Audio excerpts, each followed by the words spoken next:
अपने बहन बेटियों को, अपनी लड़कियों को विदेश भेजने से पहले एक मरतबा इस वीडियो का आप लोग ज़रूर देख लें। उसके बाद में आप लोगों को बात समझ में आ जाएगी कि अपनी लड़कियों को, अपनी बच्चियों को बाहर भेजना चाहिए या नहीं। इसी तरह दोस्तों, अगर आप कतर में ड्राइविंग करते हैं तो ये वीडियो भी आप लोगों को जरूर देखना चाहिए।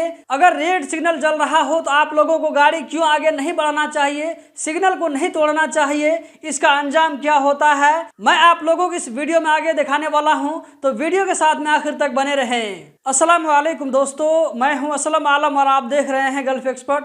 दोस्तों, मैंने वीडियो के शुरू में आप लोगों को दिखा दिया कि हम किस टॉपिक पर बात करने वाले हैं। तो चलिए आज की वीडियो हम शुरू करते हैं। दोस्तों, आज की वीडियो का हम इसी वीडियो के जरिए कंटिन्यू करेंगे।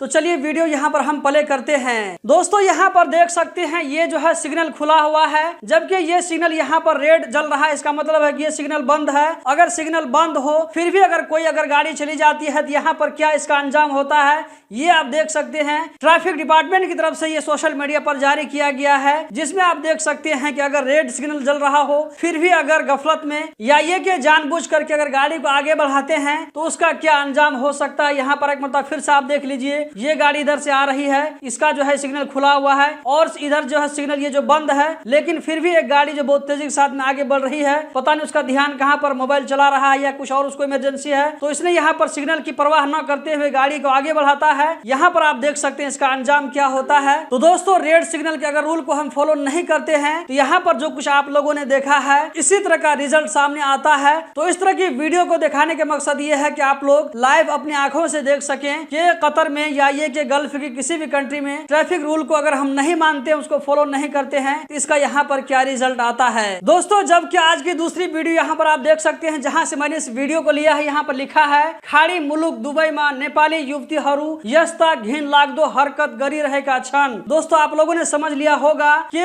गल्फ कंट्रीज में जो नेपाली लड़कियां जाती हैं तो उन लोगों की एक्टिविटी किस तरह होती है। कभी कभी उसमें से कोई वीडियो जो है लीक होकर के वो सोशल मीडिया पर आ जाती है, तो पता चलता है कि वहां पर लोग क्या एक्टिविटी करते हैं। इस वीडियो को मैंने ब्लर कर दिया है, मुझे मजबूरी में करना पड़ा है, क्योंकि मैं नहीं चाहता हूँ यहाँ पर इन लोगों की पहचान खुल सके। ये वीडियो ऑलरेडी पहले से ही ब्लर थी, लेकिन मैंने इसको और भी ज्यादा ब्लर कर दिया ताकि वीडियो पर कोई जो है दिक्कत न हो। यहाँ पर आप लोगों को वीडियो दिखाना मकसद नहीं है, बल्कि यहाँ पर यह दिखाना मकसद है कि अगर आप भी अपनी बच्चियों को, अपनी लड़कियों को विदेश भेजते हैं, कहीं ऐसा ना हो कि कल आपके साथ भी इस तरह का मामला हो। दोस्तों, ये वीडियो सोशल मीडिया पर घूम रही थी, मैंने वहीं से इस वीडियो को लिया है आप लोगों को ये दिखाने के लिए कि अगर आप भी फ्यूचर में या ये कि हाल फिलहाल अपनी बच्चियों को, अपनी लड़कियों को अगर विदेश में भेजना चाहते हैं तो इस वीडियो को आप लोग जरूर ध्यान में रखें कि कहीं ऐसा ना हो कि आगे चल करके उनकी भी इसी तरह की एक्टिविटी हो जाए, इस तरह की वीडियो आप लोगों के सामने में आ जाए। इस तरह की एक्टिविटी गल्फ कंट्रीज में बहुत ज्यादा देखी जाती है। इससे पहले भी मैंने आप लोगों के साथ में एक वीडियो शेयर किया था,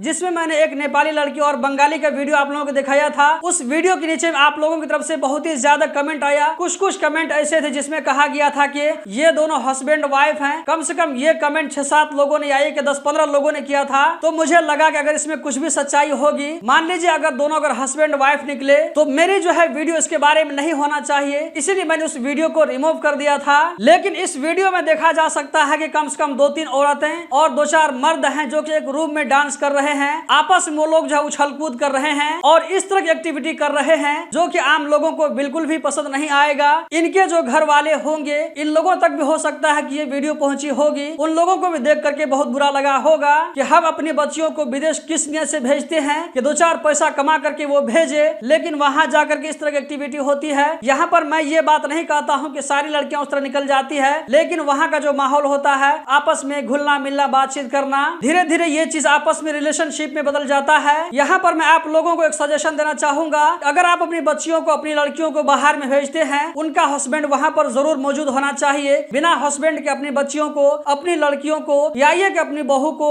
विदेश मत भेजिए। वहाँ जाने के बाद उसकी जो एक्टिविटी होगी वो आप लोगों को बिल्कुल भी पसंद नहीं आएगी। ऐसा भी हो सकता है कि आगे चल करके आपकी इज्जत खाक में मिल जाए। मेरी वीडियो बनाने का मकसद ये भी नहीं है कि मैं इन लोगों को प्रमोट करूं या ये कि मैं ऐसे लोगों को बदनाम करूं, ऐसा मेरा मकसद बिल्कुल भी नहीं है। बल्कि एक नेपाली होने के नाते मुझे इन लोगों से हमदर्दी है। ये जो गलत एक्टिविटी कर रहे हैं ये मुझे पसंद नहीं है कि मेरा भाई, मेरा नेपाली आदमी कोई बाहर में जाकर के इस तरह की गलत एक्टिविटी करे जिससे हमारा मुल्क का बदनाम हो। इस वीडियो को मैं बना करके आप लोगों की तवज्जो इस तरफ दिलाना चाहता हूं कि आप लोग इस तरह तवज्जो दें, अपनी बेटियों को, अपनी बहनों को, अपनी लड़कियों को बाहर मत भेजें। हत्तुल इम्कान कोशिश करें कि आप खुद विदेश जाएं, अपने बच्चियों को घर में रखें। दोस्तों, अगर आप लोग मेरे वीडियो से एग्री करते हैं तो वीडियो को आगे जरूर शेयर करें।